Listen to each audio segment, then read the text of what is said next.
ট্রাম্পের আল্টিমেটাম শেষ হওয়ার কয়েক ঘন্টা আগেই নাটকীয় যুদ্ধবিরতি। কিন্তু এই বিরতির আড়ালে আসল বিজয় কে?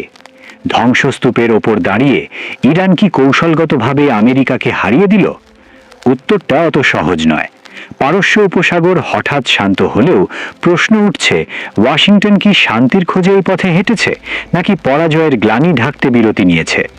আমেরিকার হামলায় ইরানের ক্ষতি হয়েছে প্রচুর, কিন্তু তেহরান আত্মসমর্পণ করেনি। প্রতিটি আঘাতের পর তারা আরও শক্ত হাতে পাল্টা জবাব দিয়েছে। বিশ্লেষকদের মতে ট্রাম্পের ম্যাক্সিমাম প্রেশার নীতি এখন বুমেরাং।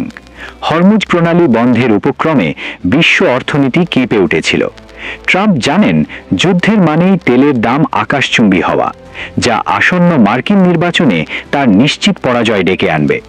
এই যুদ্ধবিরতি কোনো স্থায়ী সমাধান নয়, বরং একটি দীর্ঘ লড়াইয়ের সাময়িক বিরতি মাত্র। আমেরিকা একে কূটনীতির জয় বললেও বিশ্ব দেখছে ওয়াশিংটনের সীমাবদ্ধতা। অন্যদিকে ইরান প্রমাণ করেছে তারা ভাঙবে কিন্তু মোচকাবে না। আপনার কি মনে হয় এই যুদ্ধবিরতি কার জয়? কমেন্টে জানান এবং আরও খবরের জন্য শব্দ 24 টিভি সাবস্ক্রাইব করুন।